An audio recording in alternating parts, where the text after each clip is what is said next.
Welcome to Inside the Teen Mind, where we explore the emotional world of adolescence and give parents, caregivers, and professionals practical tools to better understand and support teens. I'm Dr. Lisa Connick, psychologist and founder of Connick & Associates. And I'm Amanda McMillan, social worker and executive director of the Alive Center. We're glad you're here for what is a timely, important, and deeply meaningful conversation. One that is not only professionally, but also personally relevant to both of us. Right. Today's episode focuses on supporting LGBTQ plus teens, who they are, what they're navigating, and how the adults in their lives can become safer, stronger sources of support. This is an important conversation because for many LGBTQ plus youth, identity development unfolds in a world that can feel confusing, invalidating, and at times unsafe. And while adolescence is already a period of self-discovery, LGBTQ plus teens often carry the added burden of navigating that process while also managing stigma, misunderstanding, and fear of rejection. And the data makes this clear that this population is facing disproportionate challenges. Amanda, tell us a bit about the data. Absolutely. LGBTQ plus youth are at significantly higher risk for anxiety, depression, self-harm, and suicidal ideation than their heterosexual and cisgender peers. According to the Trevor Project, 39% of LGBTQ plus youth seriously consider attempting suicide in the past year, including 46% of transgender and non-binary young people. And LGBTQ plus youth of color report higher rates than white peers. This is staggering. Mm-hmm. They are also overrepresented among youth. Many of them are experiencing things like homelessness, being in the child welfare system, and disproportionately in the juvenile justice systems, where many have histories of trauma, family conflict, and community exclusion. Again, staggering. And these, it's interesting to note here too, Amanda, that these outcomes are not because LGBTQ plus youth are inherently more vulnerable. Mm-mm. They are the result of these environments that make teens stressed and they're forced to navigate. Absolutely. I would say that these youth are actually stronger, internally more self-confident because they have to hold on to something that feels so true to themselves. And it's an important distinction that we'll return throughout this episode, that LGBTQ plus identity itself is not the risk factor. The risk comes from the rejection from family, isolations from communities, stigma, discrimination, and chronic stress that they might be dealing with to try to fit in or maybe being bullied. Yes, and Amanda and I can speak personally to a lot of these topics, and we'll integrate that throughout our session today. We're going to break this conversation down into a few key areas for our listeners. We want to help you understand the language that is being used within the LGBTQIA community. We want you to understand a little bit more about the identity development that is occurring within this community, as well as the unique stressors these youth are facing, and most importantly, how adults can provide meaningful support. All right, let's dig in. Yes. Okay. Let's talk about understanding having a shared language around this, right, Amanda. There's a lot of terms, and it can be very overwhelming for somebody, especially entering into this process for the first time.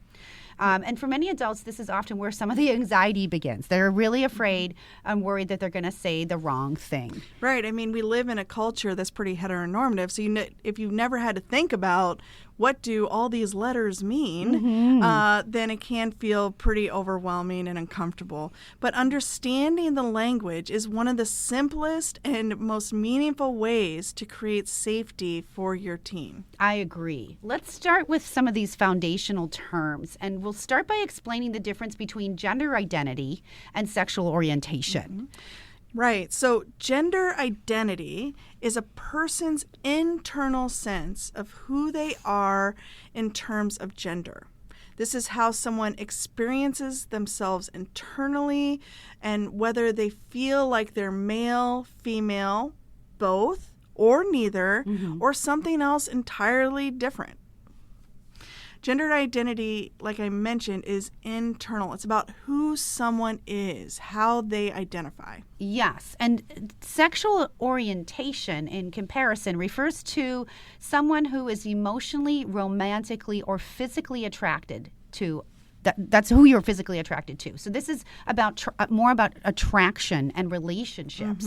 Right. It's who someone may be drawn to, whereas gender identity is about who someone knows themselves to be. Right. And with sexual orientation, they may not be attracted to anyone, and there's a letter for that too. Yes, there is. Yeah, so those are different things, and that brings us to gender expression. Gender expression is how a person presents themselves outwardly through clothing, hairstyle, voice, body language, or behavior. And really, you have to recognize that this is all societal norms. Mm-hmm. Gender expression is a societal norm and expectation, right? So you may have a boy that identifies as a boy but likes to put on pink nail polish or wear their hair long or whatever. And people that are uncomfortable with that are those that are really stuck in those kind of gender expression norms. And so that's an example. So, Amanda, would you say this is how someone expresses gender to the world? Right. And it may not align with what others expect based on their appearance. Right. And it's just about how they express themselves. Like, you're dressing how you feel most comfortable, right? Like, my colleague likes to wear dresses. I prefer more pants. You know what I mean? Like, it's just how I feel more comfortable, like, walking around this world. And there's nothing wrong with that. So another term that we often comes up in this conversation is the word cisgender. So can you break down what cisgender means? I will. Cisgender means that a person's gender identity aligns with the sex they were assigned at birth. So, for example, someone who is assigned female at birth and identifies as a girl or a woman may describe themselves as cisgender.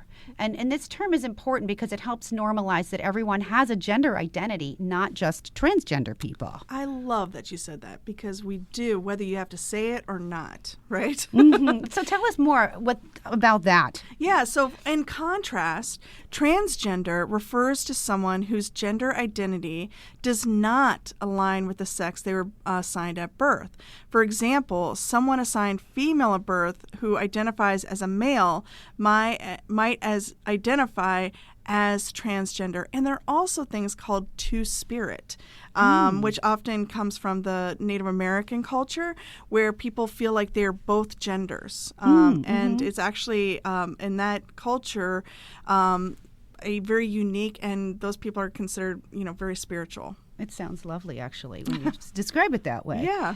So it's important to remember, I think, that transgender is an adjective, not a noun. We say transgender teen, not a transgender. Absolutely. So language does matter. It really does. And then there are other gender-related terms that might come up. So let's define some of these for our listeners, Amanda, because there are quite a number of them. All right. Let's take these one at a time. Okay. Yes. Okay. So I'll start with the first one. Okay. So non-binary.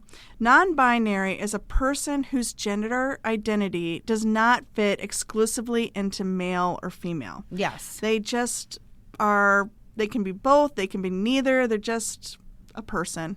Yes. And we'll talk about the pronouns that associate in a minute here.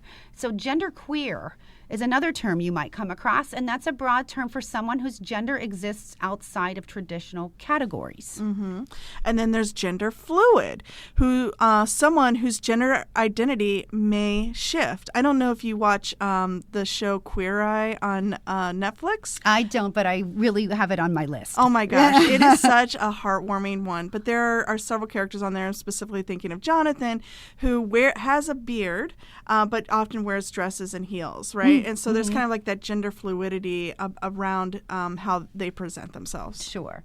And then there's the word agender, which is a term that refers to someone who does not identify with a particular gender. Yep. And then there's questioning. Someone's still exploring their identity because it's not something that just pops up. It's something that you can explore. It may fluctuate a little bit. So you're just kind of testing the waters to see what fits best for you. And the other term that we see that comes up is intersex.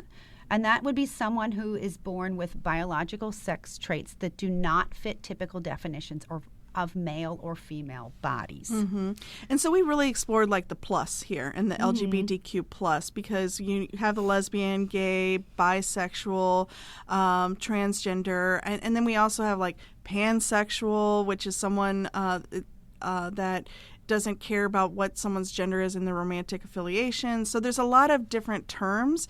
And what's most important is that you're just sensitive to how someone identifies and being respectful. Yes. I think not every teen's going to use all of these terms or use them in the same way. Right, exactly. But the idea of being open to how are they using them and, aligning with that. Right. And then there are the pronouns. Yes, okay? let's go through the pronouns. Yeah, so pronouns can also feel like one of the biggest points of anxiety for adults, but they're actually fairly simple, okay? Let me jump into that. Okay, yeah. So pronouns are the words we use in place of someone's name, right? We learned this in English class. Some of the common pronouns that we typically are relatable to are he, she, her, he, him, and they, them. Yep. But there are some others, Yeah. Amanda. Right. So they might have they, them, or she, they, he, they, or anything respectful. And there's some less common ones like z or zer that could also be used. But basically, it's a way that, people communicate how they would like to be referred to. And using someone's correct pronouns is not about politics. It's about respecting who they are. And I want to add here, too, I think when we typically, this is where a lot of these terms come together, because you could present as someone who appears to be female, but prefer they pronouns. Absolutely. And so that's something to adjust to. And I think that's where some of this anxiety comes in. And I think the other piece, too, is that for many adults, they, them can feel grammatically unfamiliar at first, because it was previously they had existed as an everyday language for a long term. When someone left their backpack, or tell them I'll call later. So now it may take some practice.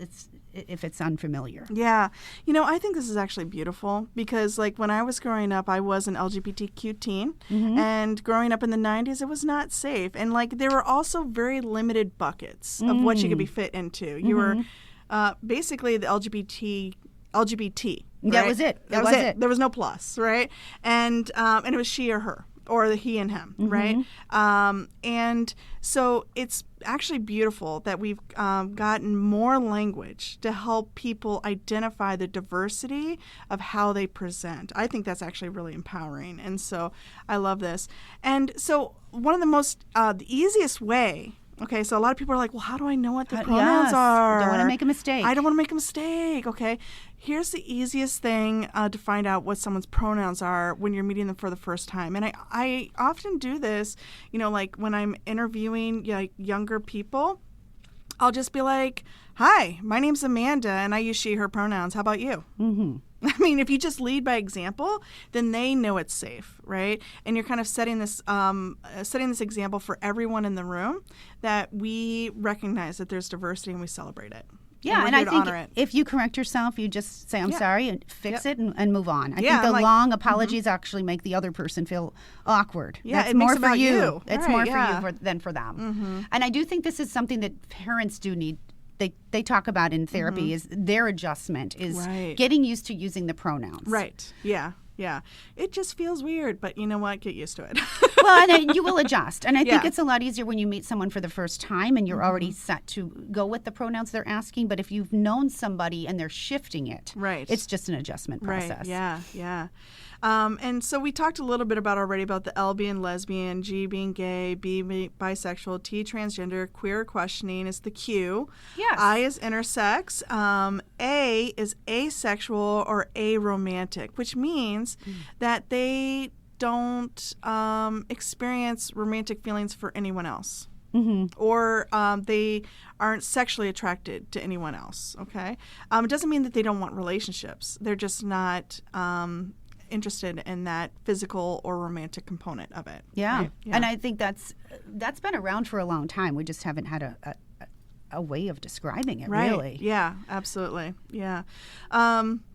So, and then the plus is inclusive of like all the other acronyms, like we had mentioned earlier, like pansexual, two-spirit, and others.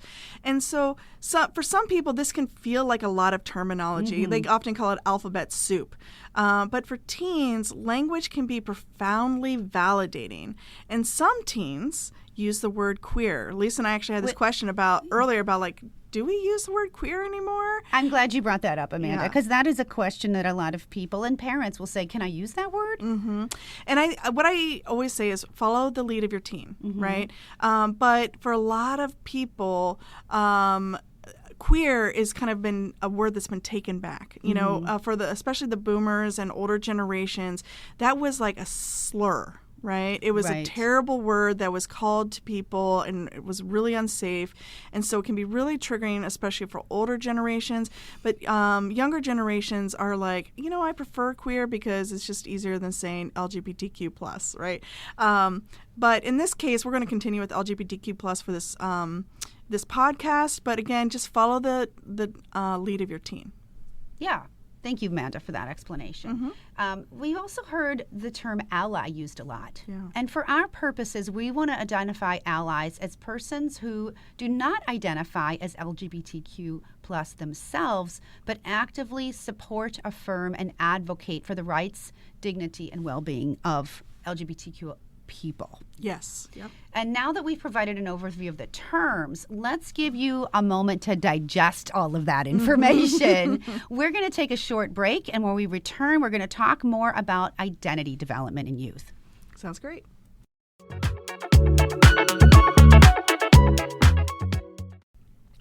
Welcome back from the break.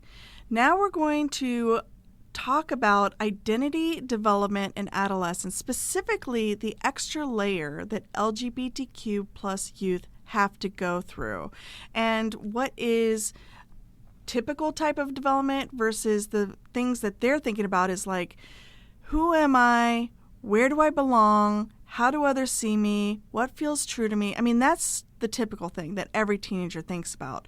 But now we add on, who's safe to be myself around. Yes. That's really what LGBTQ teens are thinking about. Yeah, and I think exploration is going to be developmentally appropriate for all teens. Right. They're going to be exploring their identity in general, and we talk about that in our first few episodes.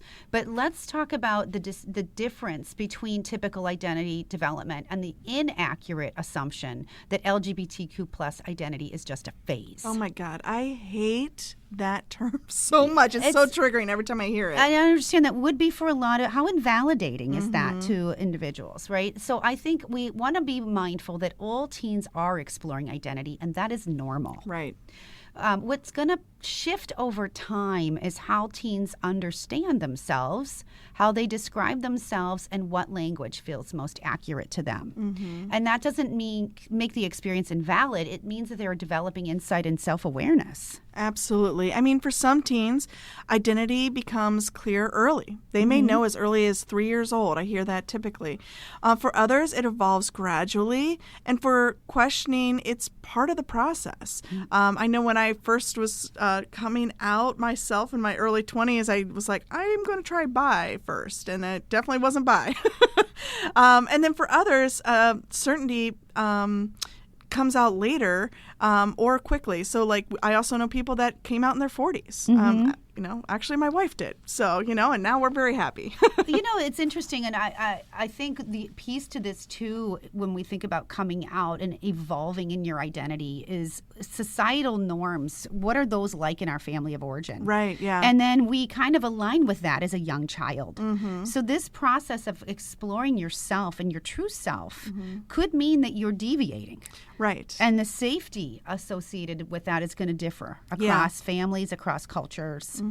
So I think that's really important to think about when you're reflecting as parents listening to this. What is the safety in your home with this process? And I think it's important to add, too, that there's no single correct path. Like you just said, Amanda, people are coming to this awareness at different stages of their life and probably based on a lot of their personal experiences.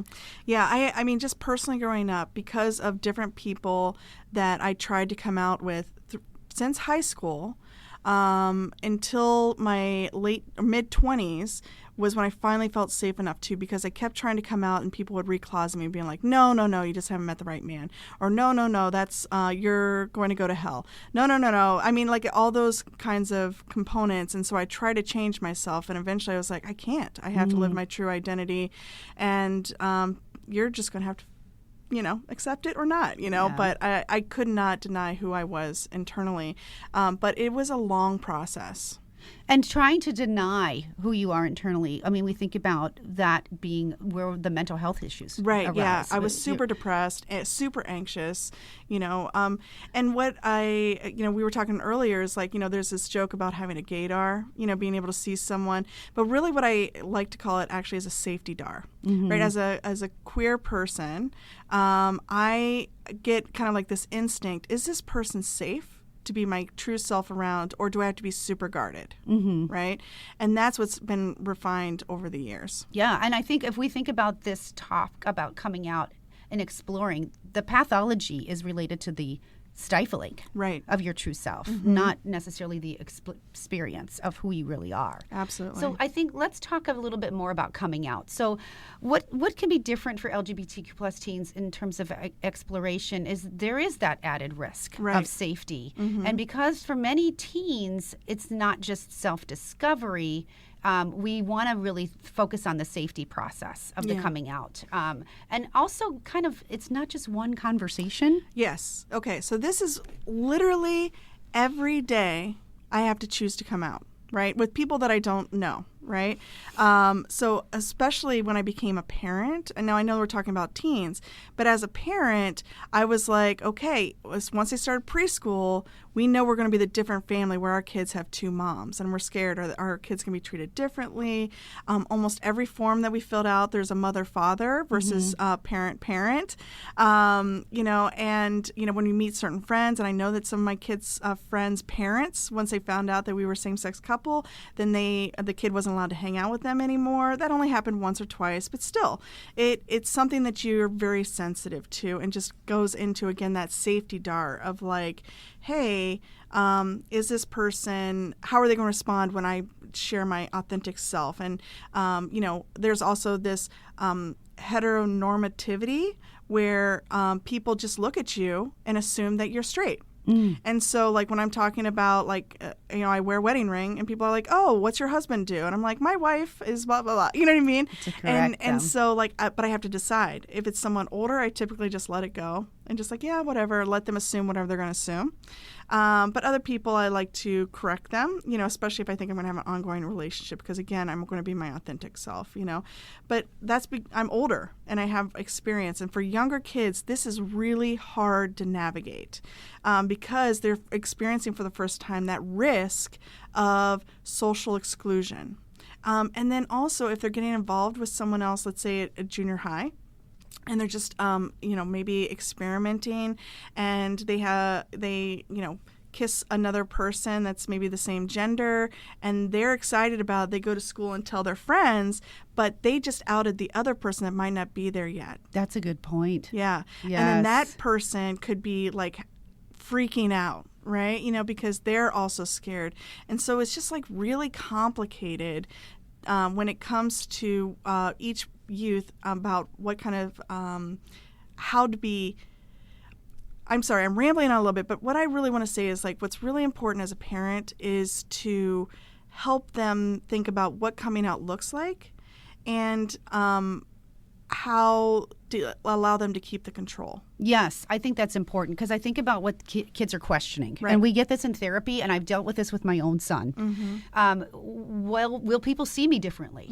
Am I going to lose relationships? Will I still be safe at home? Right. Even one parent might be more receptive to another than another parent would be. And people have to navigate this. And will I still be loved? Right. That's terrifying for teens and for kids to carry alone. Yeah, those are enormous questions for any teenager. And for many adults, coming out can sound like a moment of honesty and relief, and sometimes it is, but also it could be a feeling of loss, right? Yeah. Some parents can be really upset or mad. Like they might kind of grieve the idea of what their child was going to be in the future, And they also recognize that the world isn't the safest for LGBTQ people. And so they might be afraid for their safety.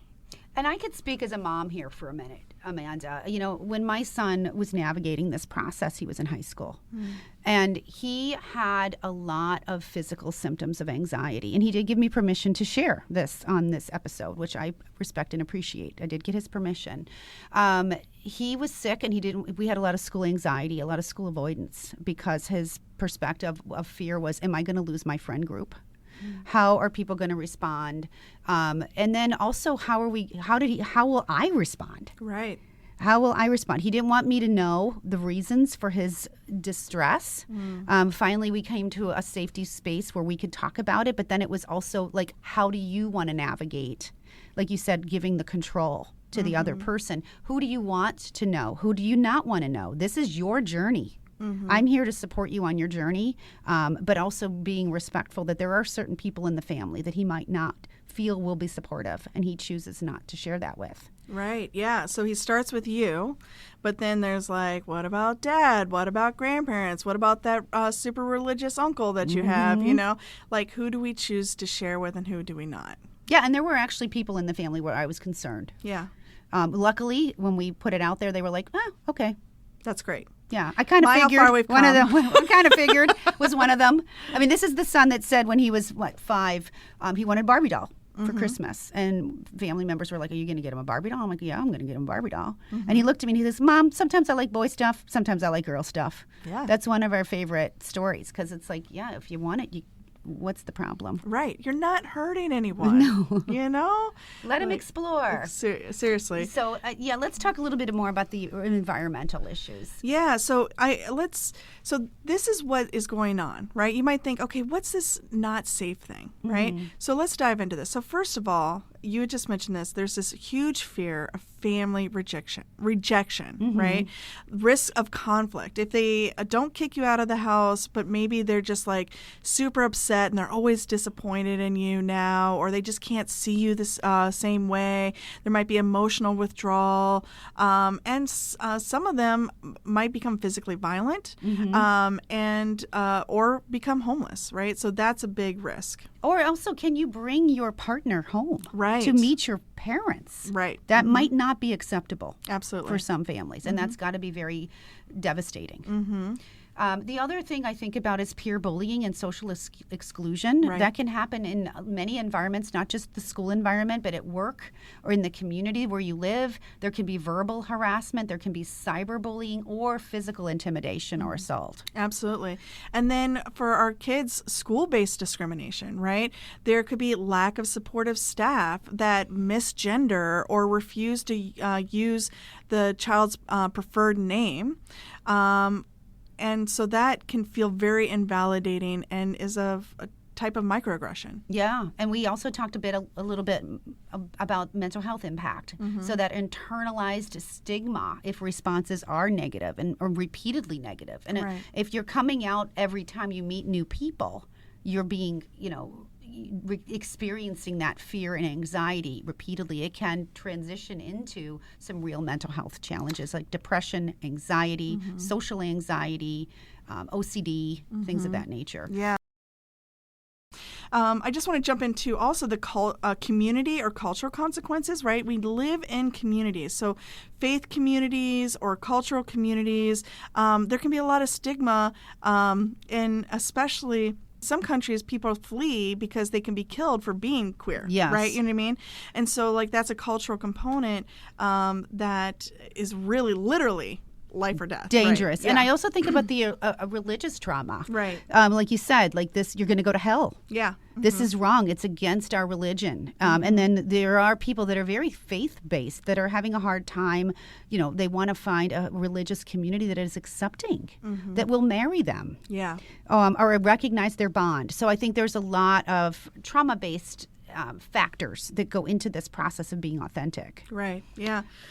So I think that really covers a lot of what is kind of like surrounding that may not be able to articulate, but are really the things that they're worried about. Yeah, and I think this is the other piece of coming out should not be treated like a performance. Right. It's not an announcement, a one-time thing, or a debate. It's really an act of vulnerability if we really think about it, and how people respond in that moment matters very deeply. So Amanda, let's talk about this more in the context of some of the unique challenges that are faced by LGBTQ youth outside of this. Right. So beyond what we just discussed, right, what are some of the environmental factors that contribute to risks of higher mental health challenges? It's not because of who they are, it's because of what they experience. So I talked a little bit about youth facing heteronormativity and cisnormativity, and this is the baseline assumption that everyone is either straight or their gender identity matches their assigned sex at birth. Okay, that is, again, something I face every day, right? Then there's also microaggressions and everyday language like, that is so gay, or misgendering, or refusing to use correct pronouns, or using someone's dead name. That's especially for transgender people if they have transitioned and found a new name that represents who they are, and people refuse to call them by that and then use the name that was on their birth certificate. That is so insulting. And that's, what I'm referring to I'm here. glad you brought that up, because not everyone may know what a dead name is. Yeah. And that's what that's referring to. There's also, as we mentioned, bullying, harassment, and social exclusion. And then a lack of representation and visibility. Right. Representation is so important. That's what I like to say. And unsupportive or inconsistent adult responses like ignoring biased language or minimizing concerns. I'm especially thinking about schools or coaches. It can be parents too, but this is, in those kind of environments where youth have less control. When those things happen, it can be very hurtful. And Amanda, you mentioned, and we talked about family and cultural messaging with negative comments of LGBTQ plus people. And this kind of stress really accumulates for individuals in general, but particularly for kids that don't have a lot of strategies or safety to cope with these issues. And they may be dealing with it for the first time. So when teens are repeatedly told directly or indirectly that who they are is unacceptable, controversial, or invalid, those messages do not stay external. They will become internalized over time. And that can look a lot like shame, anxiety, hypervigilance, depression, withdrawal, self-suppression. So I just want to highlight that our external environments shape internal identity notably. Yeah, and just kind of validate what you just said. You shared for yourself what it was like having your son struggle so much when he came out. And I think as a parent, the hardest part, and we talked about this, is that you don't have control over that. Right? It's something they have to face alone, and you just have to support from the sidelines. Yeah. Even though you're a supportive parent, they are still facing all these external things. Yeah, right? I worry about that often. I mean, he's away at school. We worry about safety in our kids in general when they're not home. This adds another layer to that to that concern. And I can't go throughout this episode without saying that many LGBTQ plus youth today are growing up in a climate, we kind of regressed, right? In the 90s, it was real bad when I was coming out. I feel like it got pretty better, but it's starting to regress again, especially transgender identities are publicly debated in ways that can feel deeply personal and destabilizing, like restrictions on bathrooms or sports participation, dress codes that reinforce gender norms, putting biological gender on state IDs and passports, etc. Yeah. I remember one time going to a baseball game with a friend of mine with our kids, and my friend happens to be transgender, but they hadn't fully transitioned yet, and so they still physically represented their biological gender.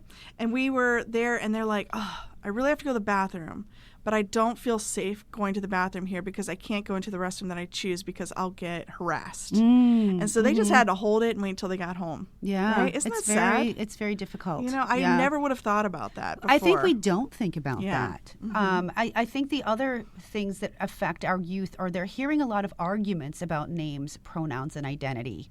They're hearing arguments and concerns about access to care and whether the people who are like them should be recognized or affirmed. So even if they're not directly involved, they're still absorbing these messages. Absolutely. And for transgender youth in particular, there's often the painful experience of erasure. The repeated message that their identity isn't real should not be acknowledged or should not be accommodated. That creates significant stress in schools, healthcare settings, peer groups, and public life.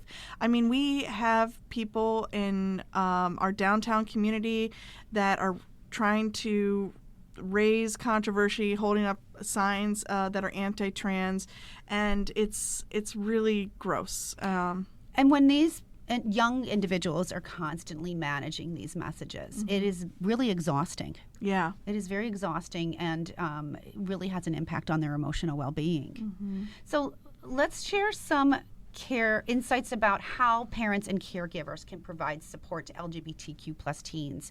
And we're going to cover this topic after taking a short break. All right. Welcome back from the break.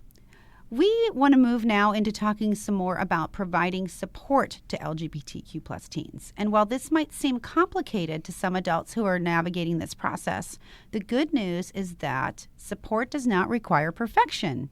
It requires intention, consistency, and willingness.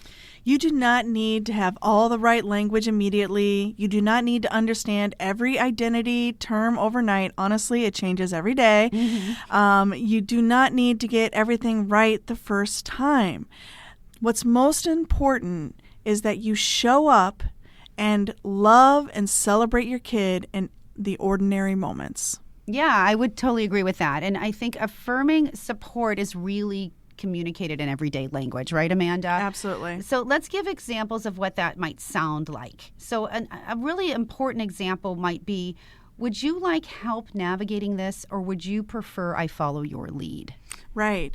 Or you could say, wow, we do not, and I'm not referring to the coming out, but just like in the day-to-day things that they're navigating, thinking like, wow, you don't have to figure this out today, but I'm here for you and you let me know what you need.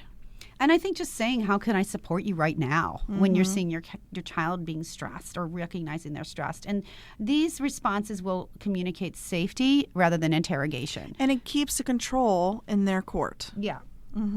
That kind of humility goes a long way. Yeah. And I would say, remember that your teen's identity is not a rejection of your parenting. It is not a statement about your values, and it is not something that is actually happening to you. It's about who your child is. Ooh, that's deep. And we talked a little bit about the grief, Amanda, that you are likely to experience as you envision that your child is a different person than you might have thought when they were a little kid. But their story is still can be pretty amazing. Absolutely. At the end of the day, the majority of parents just want their kids to be happy.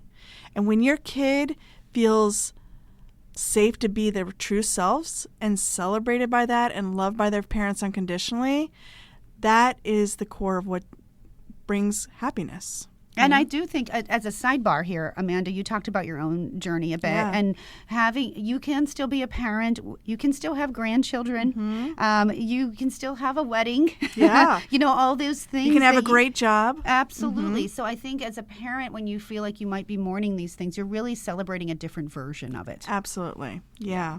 I think that's really, really great. So it's important for adults to depersonalize and just create more room for connection. Remember that they're still your kid. They're still that funny, creative, anxious kid. They're still figuring out friendships. They're still figuring out who they want to become in the future and where they want to go in life. And those are all the parts I think as parents we want to protect. Absolutely. Ultimately, your job as a parent is to support and celebrate who your child is today, and this shows up in your actions. So, It's time to put on your big person ally pants and learn what it means to be a real parent ally. I think this is an important piece, Amanda, because we hear the word ally a lot, but it really is important to think about how to be an affirming ally. Right. So, and this could be a parent or a caregiver or a family member or a teacher or a mentor. There are so many people that can be allies to our teens. Absolutely. So let's talk about what that kind of entails when we think about being a good ally. Mm-hmm. So in addition to things we already talked about in regards to that emotional safety and helping your child feel secure in who they are and that you're going to love them no matter what, as a parent, these are things that you can do to be a good ally. First of all, do your own research. Read books, listen to podcasts, watch movies, watch TV shows, listen to music. I mean, however you like to get your content, there's plenty of stuff out there now that is easy to find for parents to learn about the different identities, genders, and, you know, even who does your kid relate to? Like, do they have a favorite performer or someone? Just, you know, figure out why they connect to that person. I want to add to that, Amanda. When my son was going through this process initially in high school, and he's in college now, so we're in a different stage of this process, but one of the things we did together was there is a lot of amazing LGBTQIA movies on Netflix. And we watched a lot of these stories, and a lot of them feature queer kids. Yeah. And in their real life, the trans kids, you know, there was a lot of romance and typical adolescent identity development that they're experiencing really showing up. Yeah. And we talked about, how do you experience this? Do you have this in your school, in your group, in your social group? It really did allow us to have really important and meaningful conversations. I love that. That is so great, Lisa. That's exactly what I'm talking about.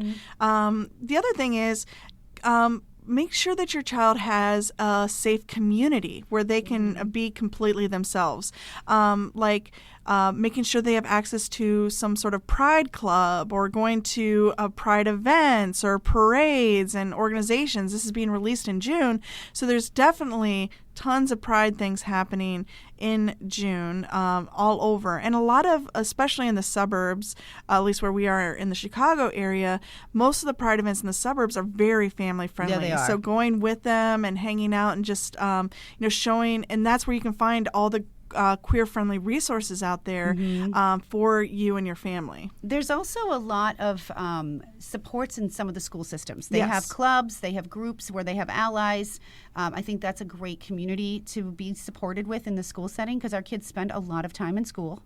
And then there's also, conferences in the area. So I know there's an organization locally that has a conference of LGBTQ+, and those are things that could be helpful for parents who want to educate themselves. Absolutely. Yes, those are great. Another thing is speak up and speak out. When you hear people using derogatory terms or anti-LGBTQ, say something. Don't just let it pass. Let them know that this is not okay, because they'll only change if someone, change comes from discomfort. And so, it does. let them know that this is not okay and this affects you personally and you're going to speak up and speak out for your child. That's a powerful message. It is. And I think you even mentioned this earlier when people used to use terms like, oh, that's so gay. Yeah. And we don't always realize, I think people, when they don't always realize that can be offensive to someone in the room. Yeah. I used to say, I counter that. I'd be like, what do you mean by that? Like, what word are you using to replace the word gay?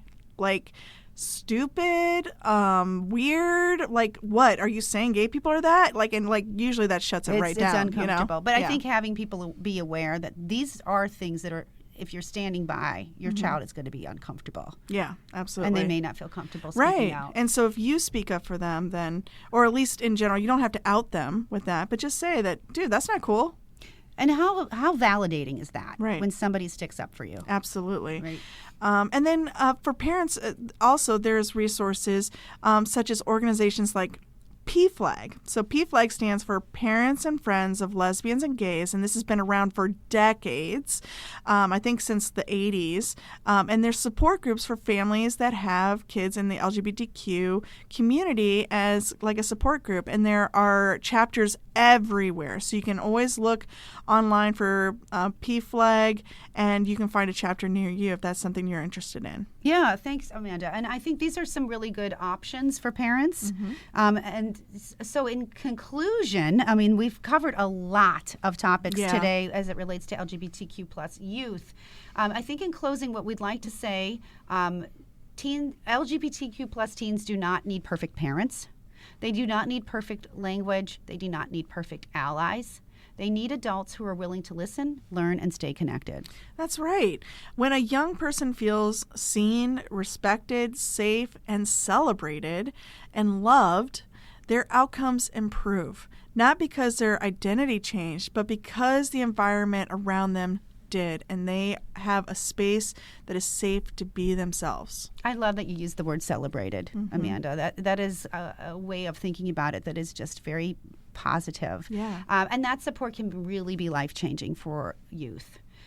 So we want to close by saying if your teen is navigating questions around identity, belonging, they're having anxiety or emotional safety concerns, support matters, and they do not have to navigate this process alone. At Connick & Associates, we have queer affirming therapists who provide specialized support for LGBTQ plus teens and their parents, offering a safe, supportive space to explore identity, strengthen communication, and navigate this process with greater clarity and connection. And at the Alive Center, teens every day have access to a safe, affirming community where they can connect with their peers, build relationships, and show up as their authentic selves in a space designed to foster belonging. We also do facilitate teen-led pride groups and camps at our center, specifically targeting the middle school and high school youth to have a core group where they can just be themselves and reminisce about the things they're dealing with. Yeah, it's a very awesome space. So whether your teen needs therapeutic support, community connection, or both, there are affirming spaces available, and reaching out can be the first step. Thank you so much for joining us on this episode of Inside the Teen Mind. If you'd like more information on this topic, please check out our blog, which is posted in the show notes. Until next time, take care of yourself and take care of the teens in your life.